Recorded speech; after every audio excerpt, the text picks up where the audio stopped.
try and make this as quick as possible. This isn't going to be a full in-depth video. More, it's going to be some tips for cutting your Sintra panels from what you got in the package, like this, into something that you will cover your sphere like this. So we'll go briefly over cutting the circles out, cutting the triangles out, and some tips and tricks that will hopefully save you some hassle and save you some Sintra. So let's get started.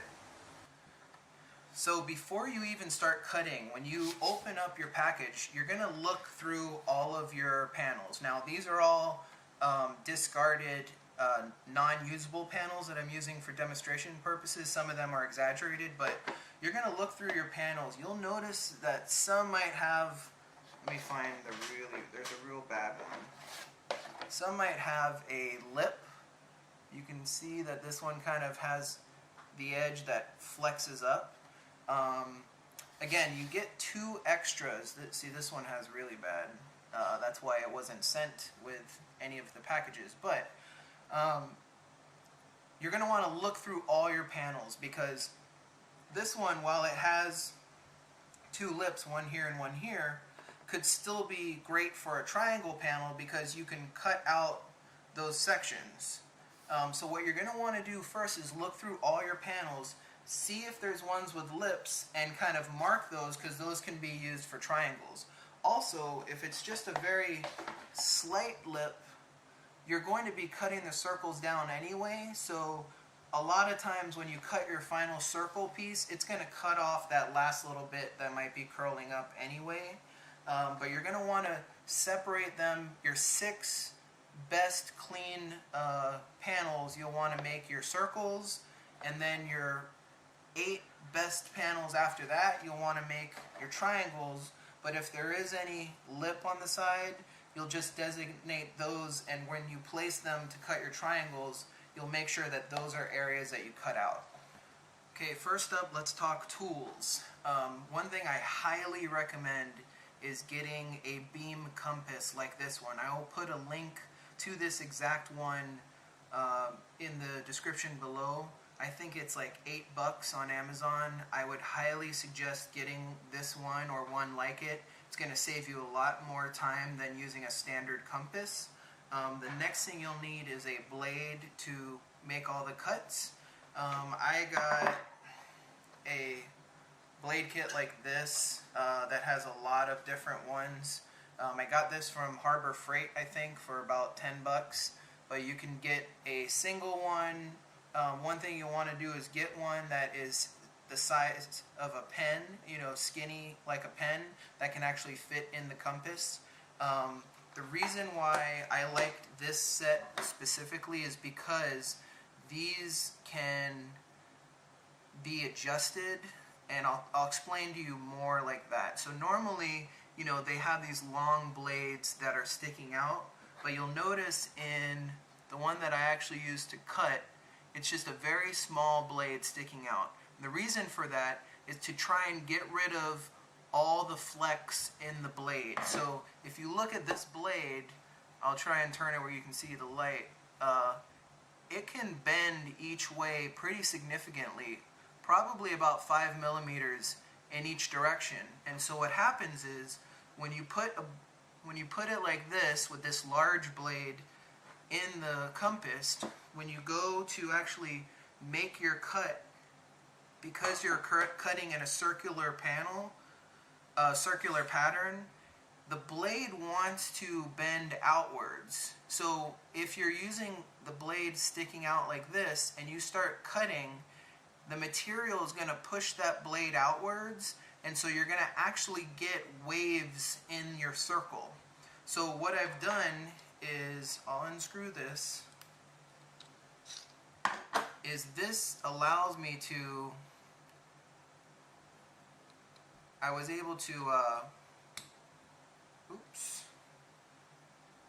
the way that this one is set up is this one actually had a long blade.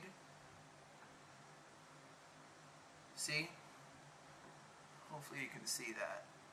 The blade was actually supposed to be sticking out that much, but but I was able to tuck it in enough so that just the tip is sticking out. I can then load it in and lock it in so that just as little blade as possible is sticking out, so that I can have as little flex in the blade as possible, because that will change how clean your cut lines are.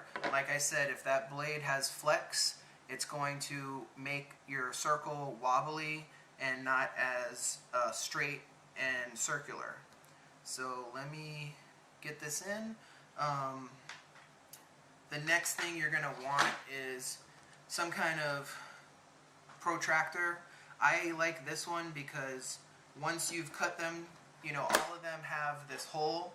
This hole will guide you for everything. So you can make your lines using a perfect 90 degree with something like this. So you're going to want something along these lines. I'll see if I can put a link to that. You're going to want some kind of ruler, preferably one that bends, because you will be, you know, drawing lines along a curve and stuff like that. You're going to want a measure ribbon. I don't know what they're called, but something that you can put along the ball, and we'll get to that a little more when we're trying to place the panels on the sphere. You can use glue to put your panels on the sphere, or in my case I used carpet tape. I'll talk a little bit more about that later, but it's a nice solution. So let's get into actually cutting the panels down, which first we're going to cut the circles. We're going to do all 6 circles and then cut the triangles. Okay, so once you insert this in, you're going to, you want to put it where it's just about even with the point over here. Again, the less space there is protruding out, the less there is going to be for wiggle room. And then obviously you're going to want the blade at a 90-degree angle. So let me go ahead and just get that lined up and tighten it. And you really want to really tighten it. In my case, I'm actually going to use some pliers to really tighten it. You don't want that to move at all when you're making the cuts, because it could alter your cuts. Now, the actual size of the panels, the reason why I cut them larger was so that you can cut them to the specific size you need for your sphere. You're gonna have to figure out the measurements you want to use on your own. I'll put what I used for my polycarbonate sphere, but for right now I'm going to just use one of my old panels to kind of get the gauge. So let's see, I'm going to just do this.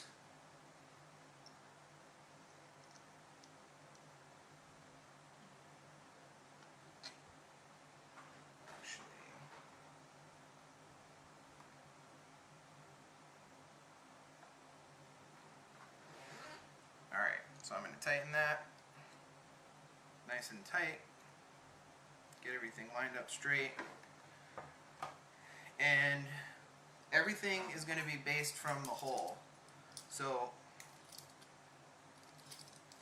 once everything is nice and tight, you're going to just stick that right in the hole. You can see there's about a ½ an inch on that side.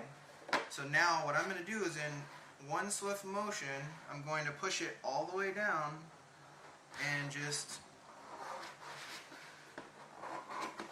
cut around. Let me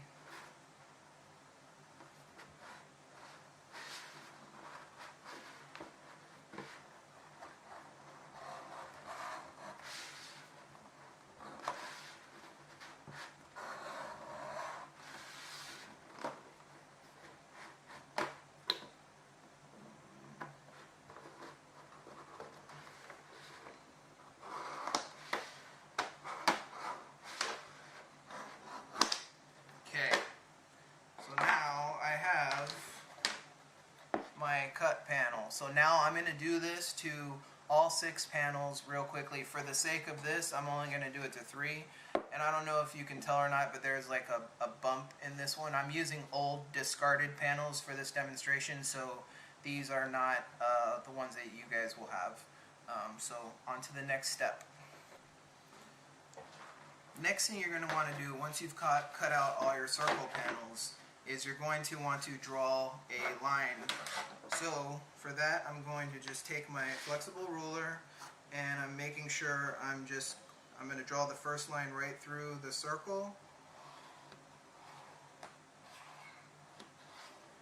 Alright, and then now I'm going to set my protractor to 90 degrees and I'm going to line up this line and the circle and make a mark.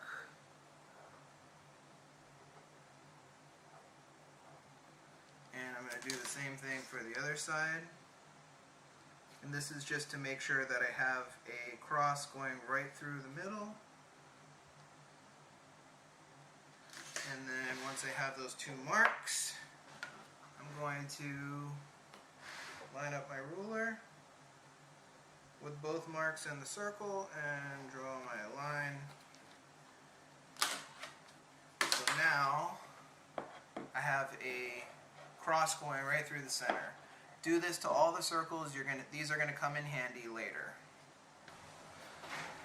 So now it comes to actually putting the panels on the sphere. This is a polycarbonate lighting sphere. That is what I have these on, and you can kind of see there. There's a lot of different ways to do this, and this is probably the most crucial and hardest part about this, is getting these panels lined up because there's no marks on here. A fellow BB-8 builder named Robert Redding came up with a great way to place the panels.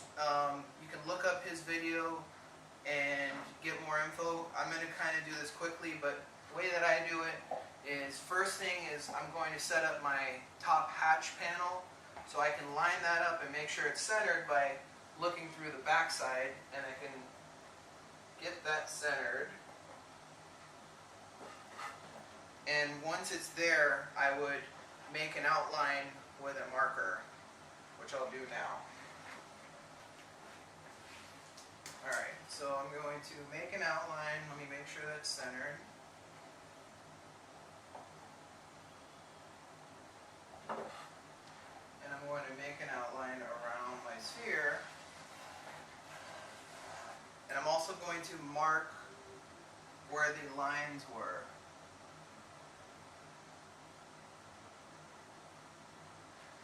And so now what I want to do is tape this down so that it doesn't move from this spot.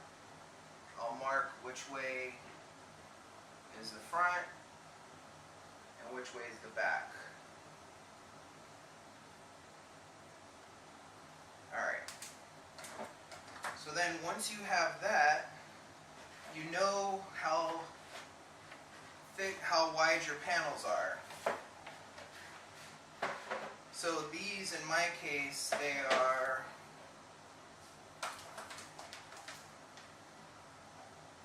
my circle panels end up being about 12 inches, a little less than 12 and a half inches. So now what I can do is I can run my measuring tape all around, and I know that there's going to be 3 more panels, one on the side, one on the bottom, and one on the back.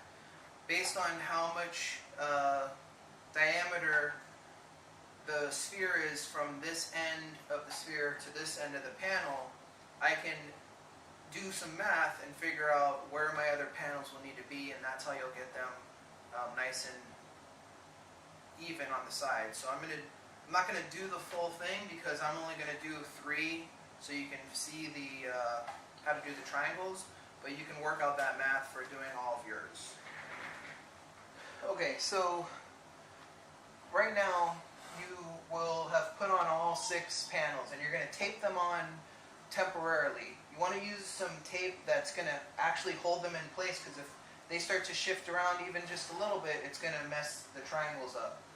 So there's 2 ways to do the triangles. I'm going to actually show you on my old one, but basically at this point I would be outlining each panel once I have them in place. When I put the panels in, I'm going to measure the spaces in between the closest parts of the circles and make sure they're all even all the way around. If they aren't, then you can shift them around, get them as close to perfect on all sides as you can. And then I'm going to label this spot, and I'm going to show you on this one. I'm going to take some of these panels off so you can see. And forgive all the tape marks and everything, but you can see that each thing on the sphere is labeled. So this one is 2A, and I have my corresponding panel, which is 2A. I know that which side faces up because of which way the letters go.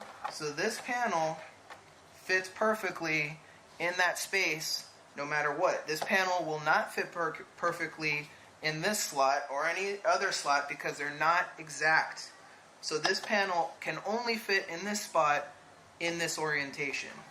So you're going to want to mark every single one. I marked my circles 1 through 6, and my top triangles 1A through 4A, and my bottom triangles 1B through 4B. But again, you're going to want to mark those and outline in marker your whole thing. Okay? So, right now I would be marking this 1A. And now, there's two ways you can do this. One, you can place the panel on, get a compass and draw, or you can slide the panel under and then trace like this and cut that out. Let me show you. You can cut that out by hand, or you can simply place it on top, making sure it overlaps everywhere. Hold on. Okay. And actually, I'm going to use a different panel.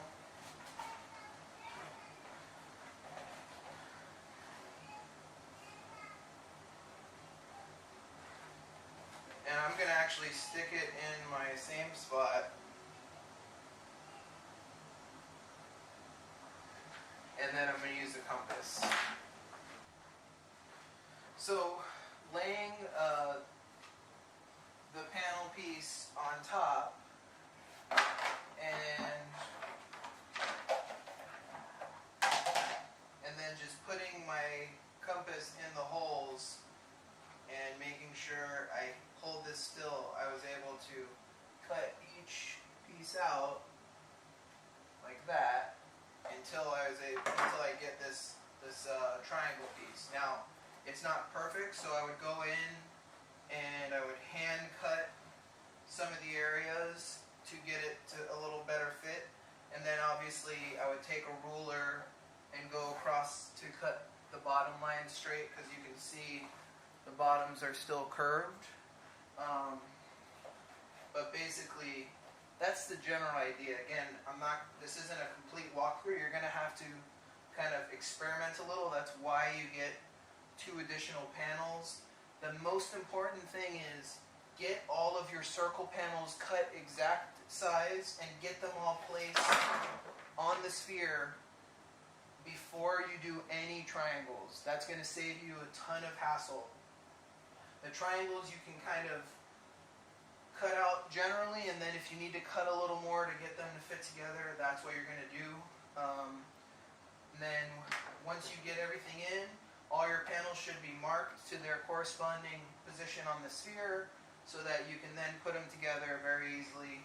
This one I see 4A, it goes 4A, so I know that this one is going to fit perfectly in that spot. This one is 3A, so you can see it fits perfectly in that spot. One thing to keep in mind is before you use your carpet tape, you're going to want to wipe these down with alcohol or something to degrease them, take all of the dust off. That's going to help your tape stick better, and it'll hold them in place just fine. Hopefully this helps. If you have any other questions, let me know. Again, I had to do this very quickly, but hopefully it helps you cut out your panels properly.